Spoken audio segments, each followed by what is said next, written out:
All right. Well, good afternoon, everyone. Thanks for joining us for Tech Transformation in a Remote World. We've got some great panelists lined up today, featuring the retail sector, representing healthcare, aviation, all across the board. So we're really grateful that you're taking time out of your lunch hour, your morning, wherever you may be to join us. So my name is Drew Monroe. I'm the marketing lead here at Propeller on behalf of Propeller Events. Thanks for joining us.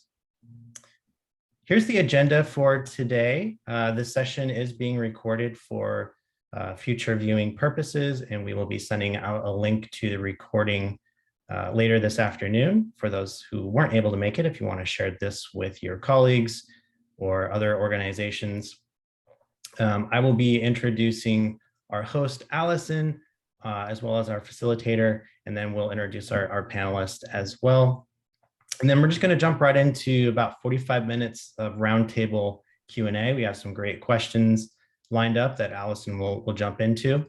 And then at the end, we'll reconvene with about 5 minutes left to cover some Q&A and share some helpful resources.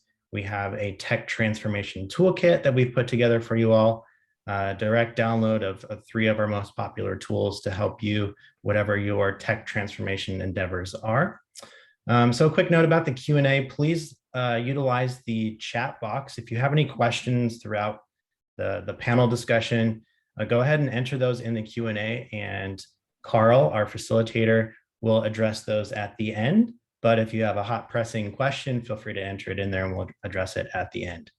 So I would like to invite Allison to talk a little bit about our facilitator, our panelists, and then a little bit about Propeller.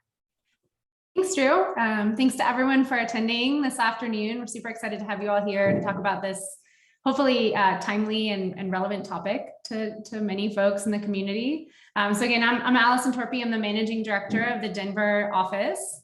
Carl Terranova is a consultant out of our Portland office. He's going to be facilitating, asking questions, and kind of moving the panel along. Austin Williams is a VP of Transformation at Crocs, and we'll let each of the panelists give a little bit more of an introduction of themselves as well as their organizations once we get into the panel conversation. So I'll skip on that for now. Molly Sigmar, PMO Director at Air Methods, and then Mark, Program Manager at SCL Health. So really thankful to have the 3 of you here to talk about what's going on in your worlds, and hopefully we're able to kind of share some insightful thoughts for the rest of the group. Real quick before we go into what we're going to cover in the panel conversation, wanted to just share a little bit about Propeller, who we are. We're a management consulting firm headquartered in Portland, Oregon. We have offices, of course, here in Denver, as well as San Francisco in Silicon Valley. The firm was founded in 2012, so not quite 10 years ago. We've got already 180 employees spread across those 4 offices. And then just in terms of kind of how we approach our work, we are employee owned. We do local for local, so our Denver-based employees, in a pre and post pandemic world, live and work in the same community. Right now, we're doing a little bit more kind of remote work, just considering the nature of the business community, and we'll talk about that. That's one of the focuses of the conversation today. And then we work across industries. So today's conversation is focused on retail and healthcare, but we do work in a lot of other industries as well. And forgive the barking dog in the background if you can hear that. So what we're going to talk about today is really just ask Molly, Mark, and Austin, what are you guys working on today? What are your businesses going through in terms of transformation? What's driving the need for those transformations? And what keeps you up? And on the more positive side, like what lets you sleep? What are you thinking about all the time as it relates to those transformations? And then on the remote, hybrid, in-person kind of angle, we'd love to hear sort of what are some of the challenges and opportunities that you've seen of working remote, hybrid, in-person, and what are your projections? What do you think is going to happen in 2022, 23, 24, going into the future? And how are you incorporating those projections into your, let's say you're working on 2022, strategic planning right now. How are you incorporating those projections into your plans? So I'll hand it over to Carl now to take it away and get going on the panel. Thanks, Carl. Great. All right. Thanks, Allison. And thanks everyone for attending, especially our panelists. thanks for fielding the questions I'm about to launch your way. And I want to reiterate what Drew mentioned, which is that as we go through, if there are things that you hear in the audience that you'd like to ask questions about, please feel free to add them to the chat, and the Propeller team will curate those, and we'll get them queued up for the end of the session after we've had a chance to go through the questions with the panelists. And as Allison mentioned, I'm going to ask the first question to each of the panelists, and we'll give them a few minutes in the beginning to go ahead and introduce themselves, maybe share a little bit of the background about your role, and then the organization that you work within, so that everybody has the context about the work that you're doing and the transformations that we're going to be discussing. And so with that, I'm going to start, if it's okay, with Molly, and with the first question. And actually, for all the panelists, I just want to say, and for everyone listening, this last year and a half has obviously had an impact on just about everyone in a variety of ways. And organizations they're also impacted, but the work hasn't been able to stop. It's not like we could just stop doing the work that was in flight at the time when people had to make the shift to remote or hybrid work environment, and new work and new initiatives had to be kicked up as well. I mean, there's progress doesn't stop just because our work style or work environments have changed. And so with this first question, what we're looking for is just a summary of whatever you feel comfortable sharing about the type of work and transformation or technology initiatives that you've got going on right now in your organization. And then, as much as you can share about what's driving these changes.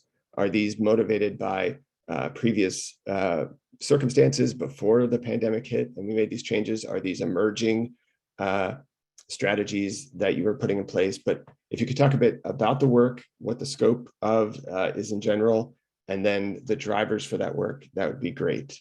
And so again, knowing that there's also an introduction in the beginning.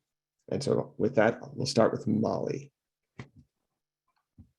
Hi, Carl. Thank you. My name is Molly Sigmar. I'm the PMO director at Air Methods, and Air Methods is a air medical company with maybe 300 or so plus or minus bases across the country that provides air medical transport. We also have several other parts of our business, including a helicopter retrofit brand, United Rotorcraft. So we've been very busy. I actually accepted my position maybe a month before COVID hit. So talk about timing maybe being challenging. I was not only coming into the business, trying to learn and understand everything about what we do. I was standing up the PMO. They hadn't had one previously. And also trying to navigate the big changes in what was happening at Air Methods and globally with the pandemic. So it was a very interesting and somewhat challenging time to onboard, but we've been able to accomplish a lot. I've been in and out, somewhat remote, somewhat in office most of the pandemic, but most of my teams are all remote. When you're asking some of the things the transformations that are going on in our business, we're looking at a lot of new growth opportunities that are tangential to our core business of air medical transport. Our CEO is driving a lot of growth. So that's definitely pushing us to consider how technology supports all of those non-traditional growth areas without giving too much away. But one of the things I wanted to talk about was, with the move to be remote, our company had not that long ago leased new space, beautiful building, and then pandemic hit and everyone went to work remote. And so we have all this extra space because now people want to work remote. And our CEO came from sales and marketing, and we are repurposing a lot of our space to create a customer experience center, which will be a very engaging, a lot of simulations, almost like a Disneyland, for lack of a better term, to give our customers the experience of what we do in air medical and some of the new growth opportunities we have. So we're repurposing space, which has been pretty exciting, a lot of change happening a couple floors down, but that's been something that we've been focusing on. Also, a lot of data and analytics insight. So we're doing a lot of work with our BI and analytics teams. And then driving a lot of business automation. So looking at a lot of tools and technologies to help modernize our technology stack and automate a lot of repetitive tasks using RPA, robotic process automation. That's fantastic. And that is quite a full docket to do all at the same time. So we're going to follow up on some more questions about that in just a moment, but we'll move next to Mark. If you wouldn't mind introducing yourself, Mark, and a bit about the work that you and your organization are doing. Yeah, thank you, Carl. My name is Mark Cordoba. I am a program manager in what we call the EPMO, or Enterprise Program Management Office at SCL Health. SCL Health is a regional, kind of Western regional healthcare organization, which has hospitals and primary care, clinics, and a whole bunch of kind of offshoot specializations throughout, especially the Front Range area, and also on the Western Slope. We also have Montana covered in a few places, and a little bit of Kansas, which is actually where we started our business under the Sisters of Charity. So the SC part, Leavenworth, Kansas, the L part.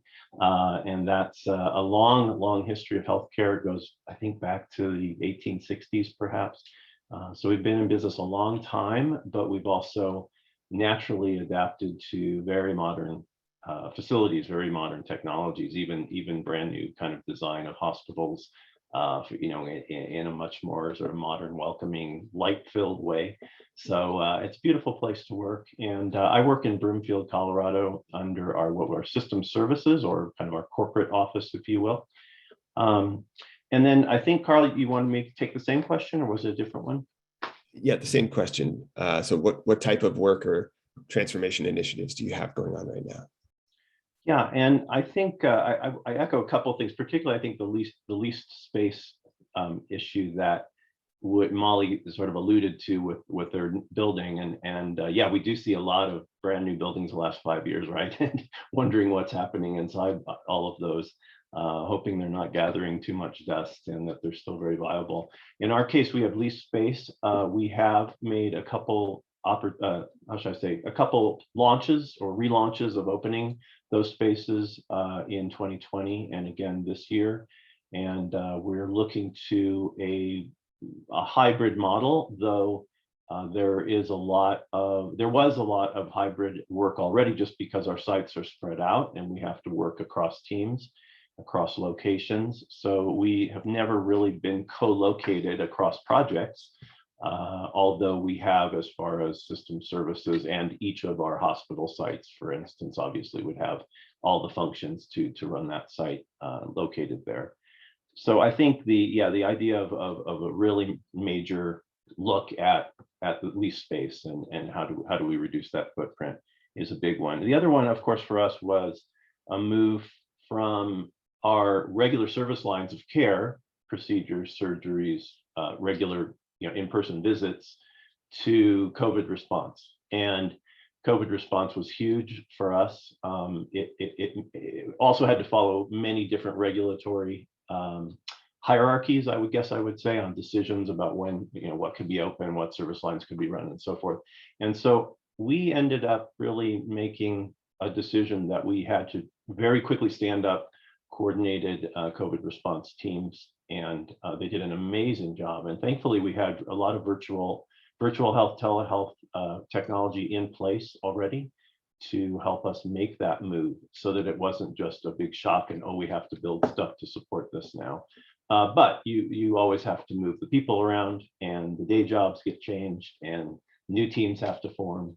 So that was obviously a big one, and it's not quite done, although obviously a lot has settled, and we've been given the opportunity to reopen months ago a lot of our service lines. So it's kind of a little closer to business as usual, I think, in the healthcare operations there. And maybe the last thing I would mention is there are a lot of state and federal regulatory, we call them meteors or meteorites, right? They just sort of fall, they're unplanned, they're not on roadmaps.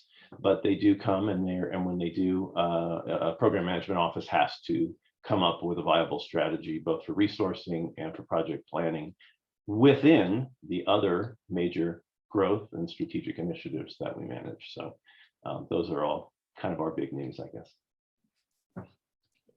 Thank you for sharing, and I hope you don't mind. I'm going to steal meteors as a way of describing some of the work in my own sphere of influence, because I think that's a perfect definition of how some of the stuff comes about. And so, Austin, same question to you: a brief introduction, and then talk about some of the work at Crocs that you've got going on. Great. So Austin Williams, VP of Transformation at Crocs. If you don't know Crocs, we make these things. Comfortable and personalizable shoes. Can't miss a chance to plug it. And so I started with Crocs a little over a year ago to work on planning transformation efforts. And so for us, that includes data, technology, processes, and role changes as it relates to both how we forecast, how we source, and then ultimately manage the inventory and deliver that to end consumers. So as a global footwear business, we're also, similar to Mark, spread out, geographically. And so when it comes to how do we do these types of kind of major transformational efforts, we did have the benefit of being kind of remote work anyway. Even if it was within individual sites, you had to figure out how are we going to work, with Asia, with Europe, and so forth, and stay connected. So, as the pandemic came through and changed that nature of remote work, how we were managing that obviously, kind of went along with some of what we were doing in our business anyway. So as far as what's driving that effort in the planning change, obviously the Crocs business has been growing really explosively over the last couple of years. And so, our need to stay ahead of those changes and tie our future strategies to how we're ultimately going to execute those is, a necessary thing for us to make those connections, do so in a way that's systemically supported and supported by process and how people execute their roles. So that's the kind of thing that we're trying to figure out, what the future looks like, and build it now so we can kind of maintain a growth trajectory for the business. That's fantastic. Thank you for sharing. And I think that's exactly right. Imagining the future state and finding ways to take actionable measures and put things in place now to build toward that state is a huge task. And as we look at, I'm going to ask you to consider, all three of you to consider the work that you just described. And then what are the things about the work that you have in place or the circumstances that you're working in right now that are causing you to lose sleep, or the biggest concerns that you have as you look forward to to planning and the things that you're trying to stay ahead of? And then on the flip side, what are the things right now that you feel are you or your organization have really gotten your arms around and are feeling much better about, that are going really well relative to this change that's happened over the last year or so? And so let's start this time with Mark. Okay, well, when I first heard that, I was so glad that you said not just keeping me up at night, but also to help me sleep, because I thought immediately about my melatonin gummies, which are usually my helper there. But no, I mean, and of course, that's a good point, that it's not all about frenetic stress, we hope. I think the biggest thing, it now has a term, and I think it probably came about over the last year, is called the Great Resignation. And that has been absolutely something we've seen, something I've talked to colleagues across both healthcare and other Denver market companies. And, the idea now, I think, being that we think we're pretty well over COVID, the initial sort of not sure what my future looks like, not sure what our business looks like, types of fears are over, and people are now feeling more free to explore their greener pastures. And so that's huge, right? Because you, especially in a resource management and program management, which we do. The expectation is that we can create these wonderful strategic roadmaps, but you have to have those people in place. And it's not just borrowing the way we often do and shuffling and trying to reprioritize work, but it's now, do we even have the permanent staff that we need? And it's a challenge. It's a challenge here, but I read about it enough nationally that I know it's not only our challenge. Maybe others have that comment as well. The other one on, I think the supply chain shortage is another huge one, again, across industries. But for us in project management in particular, it's that lead time for technology. So if you're looking at infrastructure being part of a new rollout, new implementation, you have to take into account that very early in planning now, we need some specs as to what we're going to need: servers, printers, laptops, other major equipment.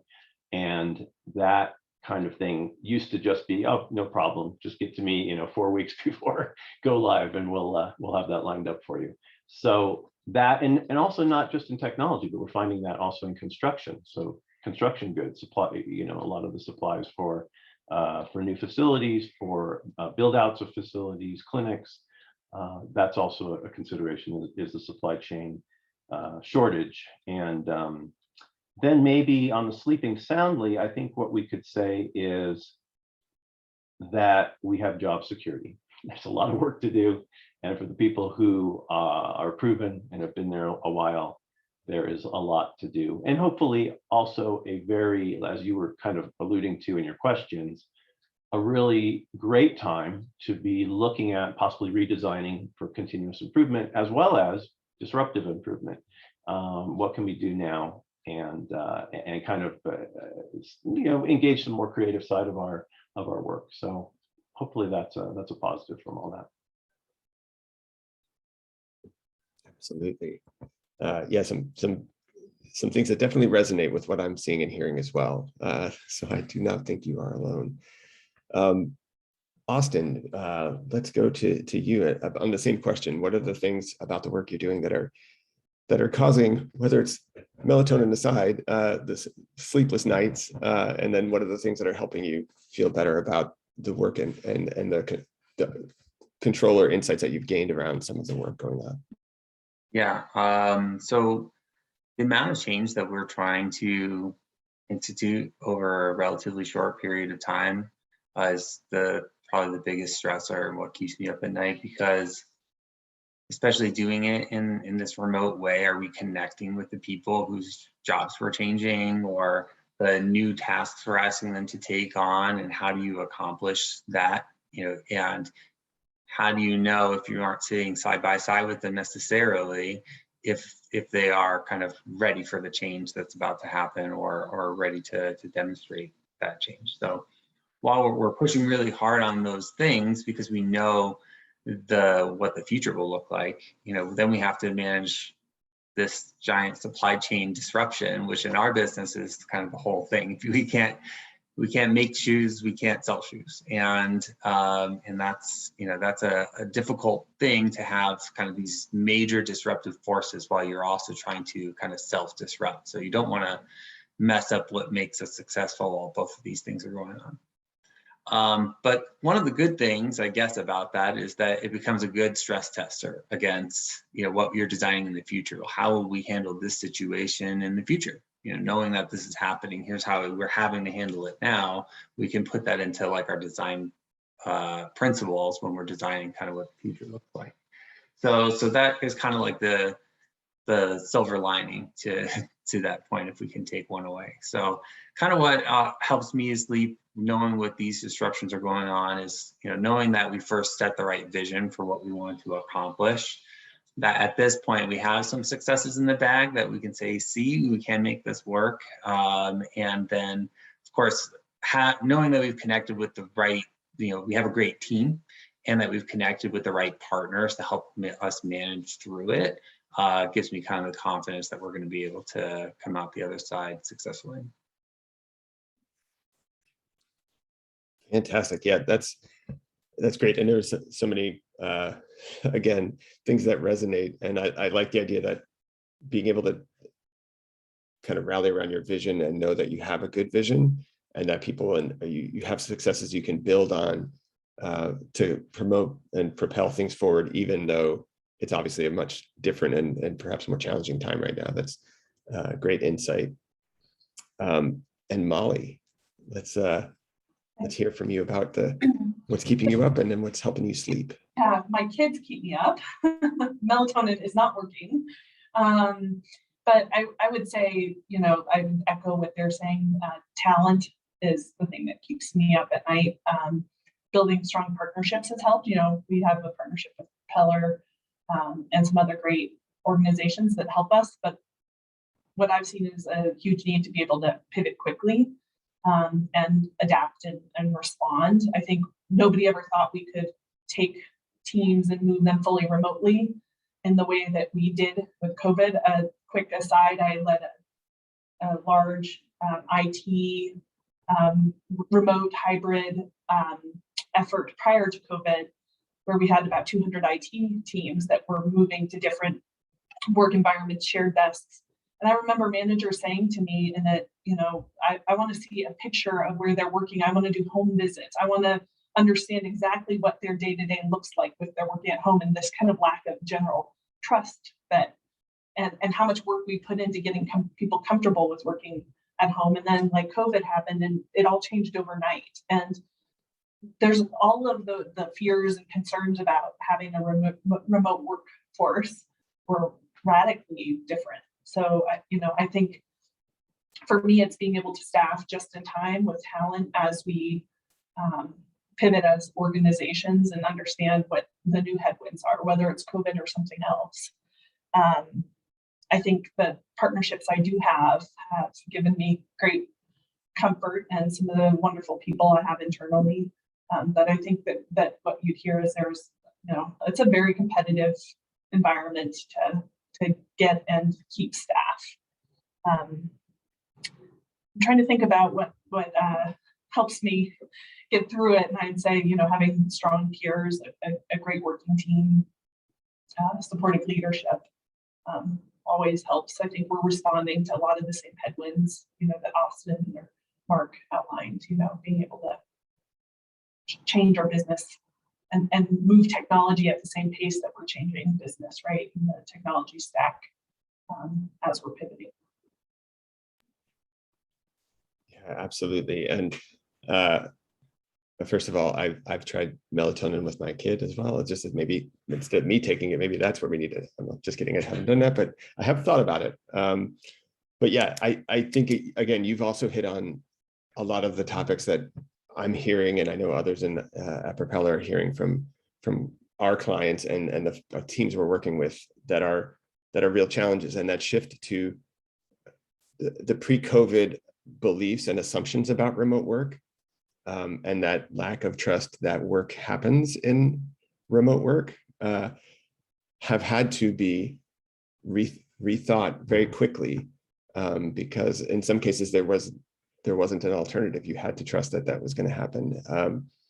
And so kind of building on that idea and a lot of the challenges that you just mentioned, like supply chain was one that came up often for all of you in your organizations. When we consider this idea of looking ahead of what things are going to look like in the foreseeable future, and considering both the remote hybrid work style, and I know in some cases maybe your organizations already had some of that built in, but that plus the at least current, and I don't know how long it's going to take to clear out the backlog on the supply chain side. But how are those two things, as you look ahead, how is your planning changing, or how are you accounting for those types of things as you plan ahead? Because again, the work that you have going on has to continue to move forward. How do you plan and adjust accordingly to accommodate both the remote or hybrid work environment or work style, as well as some of the constraints that you just mentioned, like with supply chains or with the resourcing and of people, like the human resourcing capabilities? And this time we'll start with Austin, if you wouldn't mind. Sure. So I think that being kind of what I was saying at the beginning, where Crocs kind of operated in that way anyway, it became a bit of an accelerator to kind of making the tools that we're using better to help us manage through this. So some of the things that we're thinking about is, do we have all of the right tools lined up to help us to execute what we want to? Training was a good example with our last system rollout, the way that we were able to use live video to make that more manageable and frankly more intimate than in some other settings, because you were literally still face to face with the people that you are training, even remotely. That was really successful because of that. So we're thinking about what are those other pieces of tools that we need in our arsenal to help us manage these situations that otherwise weren't, you did a traditional way. Whiteboarding has been an example where Propellers brought tools to the table saying, hey, this is how we have, how we address whiteboarding now, through new tool sets. So we're thinking about how do we adopt that in the future, because not just through our interactions with Propellers. So those types of things are changing. And then on the workforce side, I definitely can appreciate the challenge of recruiting new talent, but I also think that I anticipate this hybrid and in many ways remote model to continue. Some of those the skill sets you need in order to be successful in communicating with people in this way and bringing people along that may not be sitting next to you, that you force into a room, that's a skill set we got to think about building out, in ourselves, building out in the people who we expect to be, future leaders as well. So it kind of is changing that dynamic about, how do we upskill kind of our talent to make sure they're successful in this environment as well. Great. Yeah, some very good ideas and insights there. And I'm going to turn to Molly and ask the same question about how, given all of the items you just mentioned about the work and some of the challenges that you have, and what you're looking for in the near term in terms of that hybrid remote work style, as well as, and how that's influencing your strategy and your planning, as well as the other constraints that you mentioned. Yeah, I think, and this goes to that question that was asked about how are we getting creative about the labor impacts. And I'm developing relationships and flexibility with contractors that maybe they would have never had before, or employees that they would have never had before. As a working mom, for me, having that level of flexibility or ability to navigate, negotiate through maybe wanting interim work, the gig economy has never really worked in the project management space. And, if you want to work part-time or flex time, I haven't seen a lot of those opportunities. And I think we're getting creative in how we resource and negotiate with the top talent to retain them. But that is definitely a challenge. And I would say with Austin, so many of these projects that we all have delivered for a long time, we've had resources and technology that are dispersed or distributed. So that's been a factor for a long time in the tech world. But there is usually this opportunity to bring everyone together and have these on-site collaboration sessions.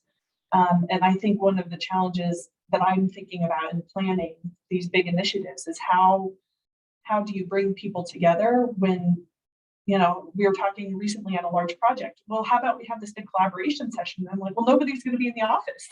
Nobody's going to be here for that vendor to collaborate with.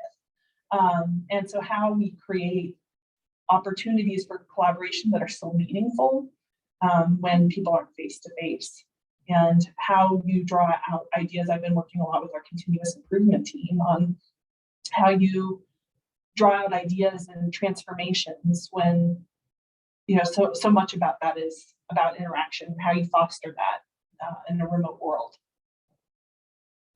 Those are the things I'm thinking about. Yes, and I'm guessing you are not alone there. That is a pretty solid list, and it's something that most organizations and again, the clients that we work with are struggling with the same thing, and how to build that. I like that you talked about, it's a new type of relationship. We're establishing new working relationships and new working practices and expectations. And that's, it takes time, and it should be thoughtfully done. And yet at the same time, we're in it. So we have to move quickly. So that takes a lot of patience and flexibility. And so, Mark, I'll ask you the same question. From you. There we go. Yeah, trying to make sure my dog doesn't bark at Allison's dog.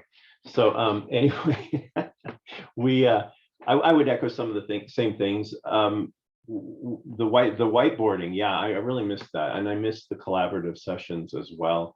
We have used, and I've been exposed both at work and online with webinars and so on to Miro, M-I-R-O, Mural, as well as Google Jamboard. And so all of those are products that really are aiming to replace that kind of continuous whiteboard with sticky notes and swim lanes and all the things that we would normally kind of draw by hand. It has helped, and some have been earlier adopters in our organization to try to use them.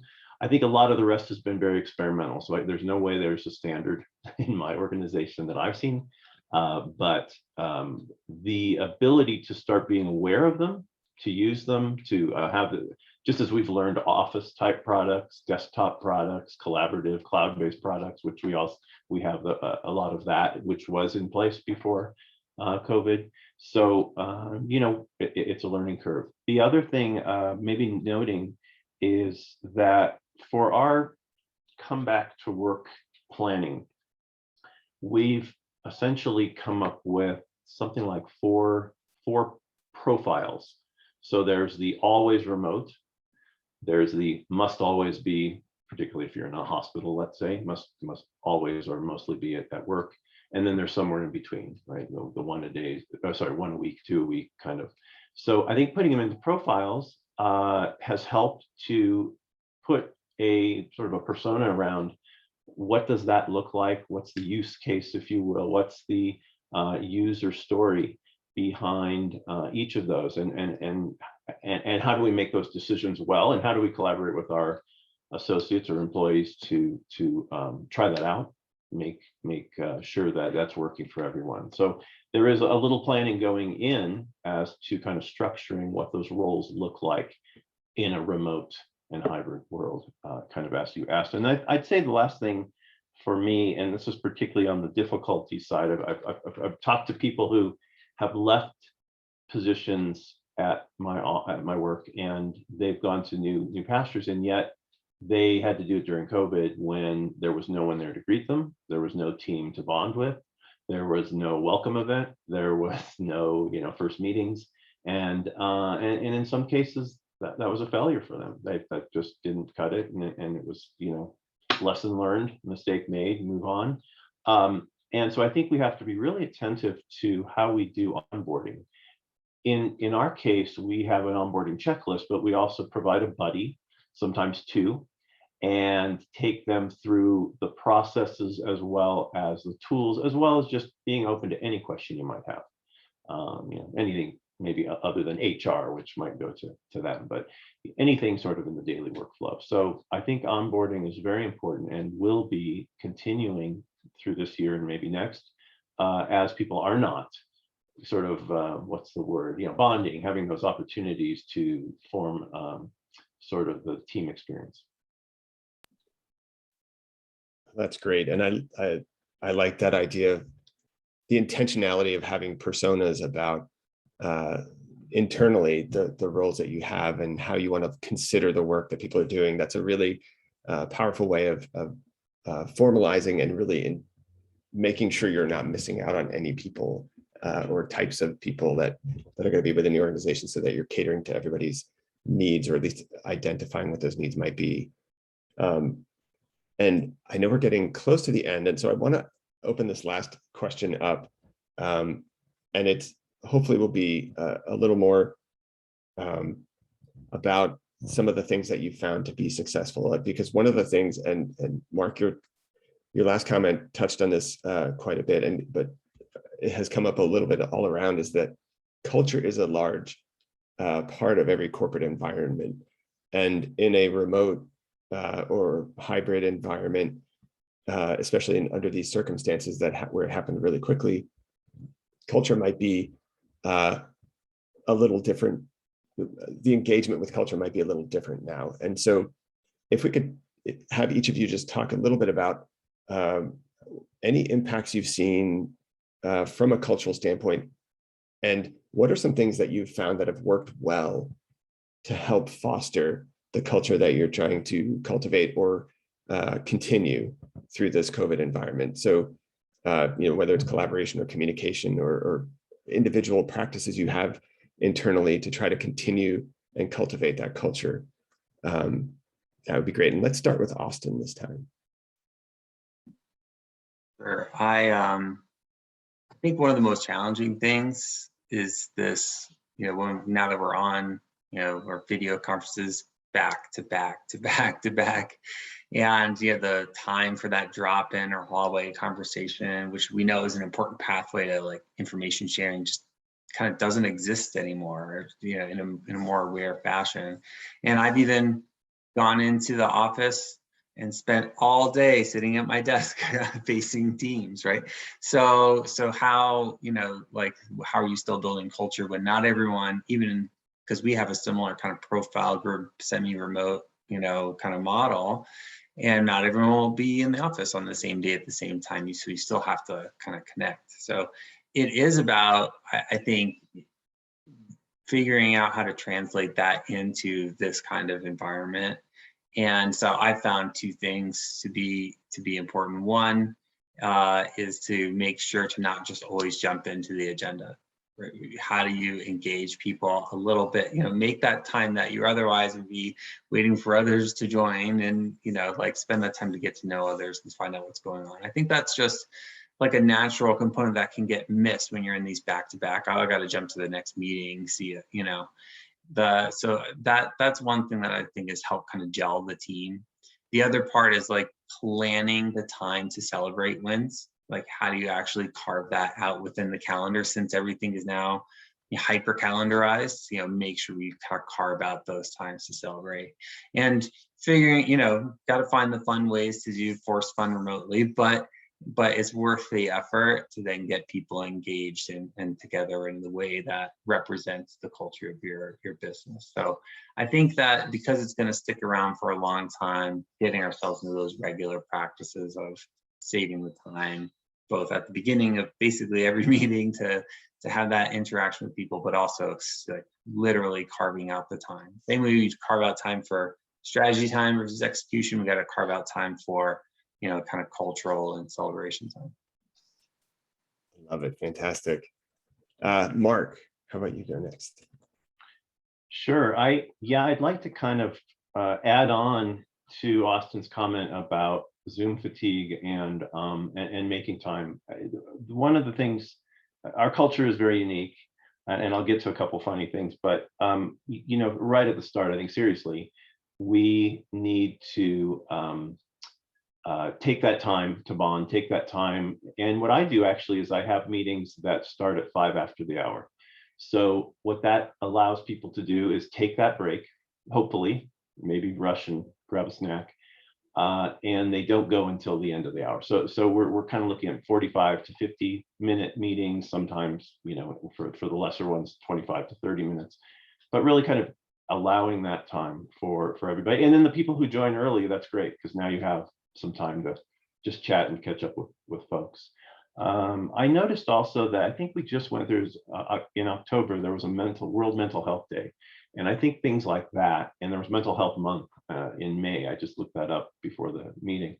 And it's things like that kind of recognition that, we have to take care of ourselves so we can better take care of our customers, our employees, our coworkers, et cetera. And so I just want to make sure that that's something I wanted to say. I think it's very important, whether you're in healthcare or not in healthcare. In fact, probably many industries that aren't in healthcare, but we need it as much as anyone. One of the interesting things about our culture is we call meme storms. And if you all know what memes are, MEME. Took me a while to even know how to pronounce it, to be honest. But once we got going, right, we have this culture of every announcement, is met with just all sorts of funny and crazy pictures, graphics, sometimes animation. And I think that again just introduces that topic of fun, that sense of, that was great, that was the best one I saw. Where'd you come up with that? And just kind of introduces something that we would be able to do in person with those kind of spontaneous meetings at people's desks and in the hallway. And for instance, we've done a picnic this year. We reconstituted our picnic, and we had a happy hour too. So where we are local, where we do have local employees, mostly like a system office, corporate office, to make sure that we are trying to reintroduce that normality the best we can. That's great. Yeah, everybody could use more normal, or even the new normal, as we like to say, or the next normal.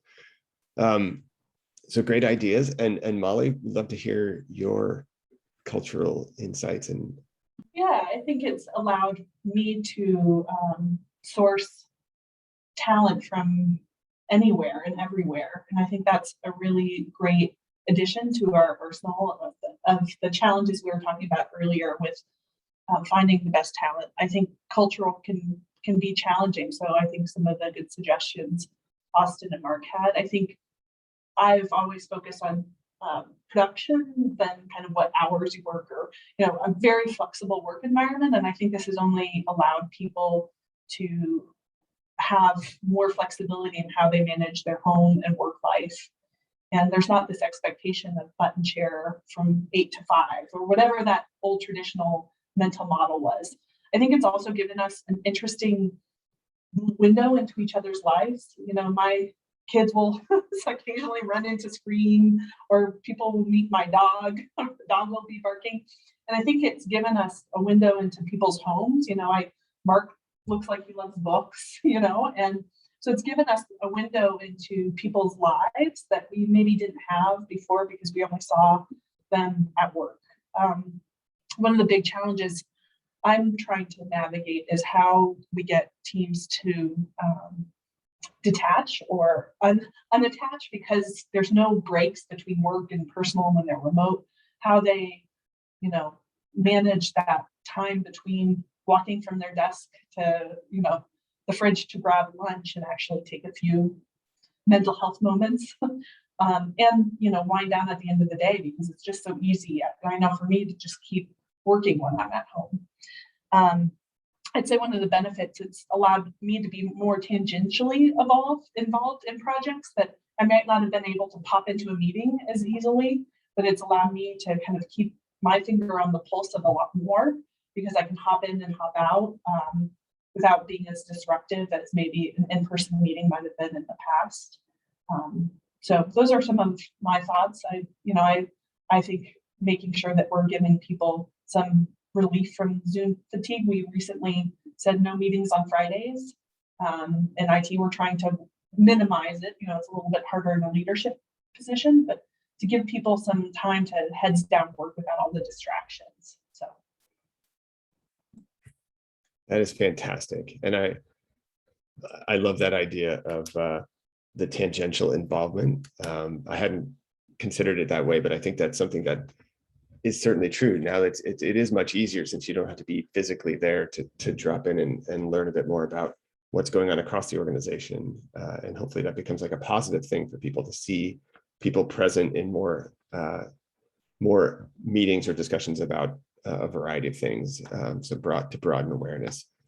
And I do want to just thank everybody, especially the panelists, for your answers.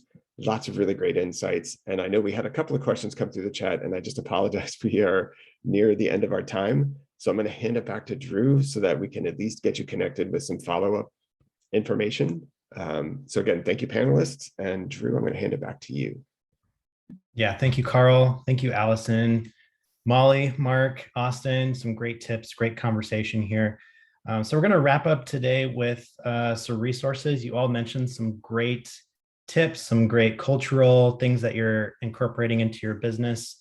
So we've actually put together a resource called the Tech Transformation Toolkit, and I am putting it in the chat right now.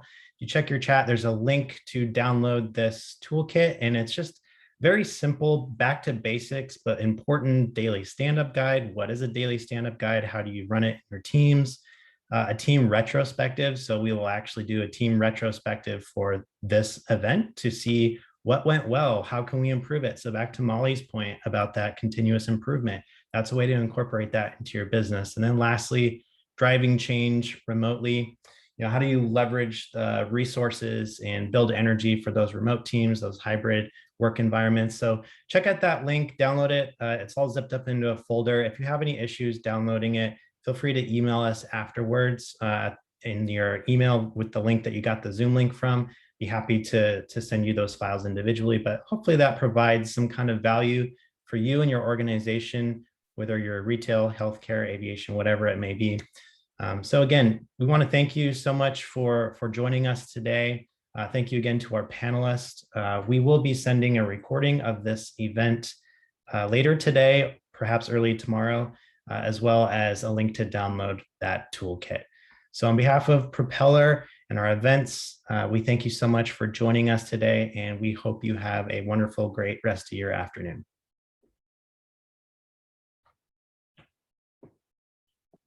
Bye, everyone. Thank you.